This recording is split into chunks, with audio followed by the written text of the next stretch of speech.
हरे Krishna everyone. Shrimad Bhagavad Gita अध्याय 4 दिव्य ज्ञान।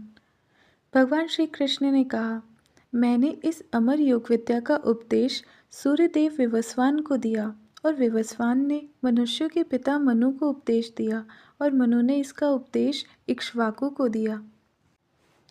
इस प्रकार यह परम विज्ञान गुरु परंपरा द्वारा प्राप्त किया गया और राजर्षियों ने इसी विधि से इसे समझा, किंतु कालक्रम में यह परंपरा छिन्न हो गई, अतः यह विज्ञान यथा रूप में लुप्त हो गया लगता है।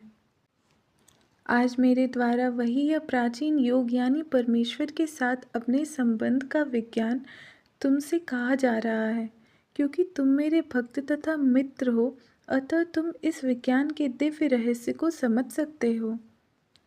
अर्जुन ने कहा, सूर्यदेव विवस्वान आपसे पहले हो चुके ज्येष्ठ हैं, तो फिर मैं कैसे समझूं कि प्रारंभ में भी आपने उन्हें इस विद्या का उपदेश दिया था। श्री भगवान ने कहा, तुम्हारे तथा मेरे अनेकानेक जन्म हो चुके हैं, मुझे तो उन सबका स्मरण है, किंतु हे परंतप, तुम्हें उनका स्मरण नहीं रह सकता। यद्यपि मैं अजन्मा तथा अविनाशी हूँ और यद्यपि मैं समस्त जीवों का स्वामी हूँ, तो भी प्रत्येक युग में मैं अपने आदि दिव्य रूप में प्रकट होता हूँ।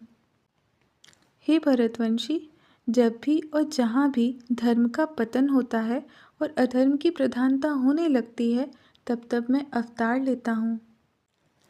भक्तों का उद्धार करने, दुष्टों का विनाश करने तथा धर्म की फिर से स्थापना करने के लिए मैं हर युग में प्रकट होता हूँ। हे अर्जुन, जो मेरे आविर्भाव तथा कर्मों की दिव्य प्रकृति को जानता है, वह इस शरीर को छोड़ने पर इस भौतिक संसार में पुनः जन्म नहीं लेता, अपितु मेरे सनातन धाम को प्राप्त होता है। आसक्ति, भय तथा क्रोध से मुक्त होकर, मुझ में पूर्णतया तन्मय होकर और मेरी शरण में आकर बहुत से व्यक्ति भूतकाल में मेरे ज्ञान से पवित्र हो चुके हैं।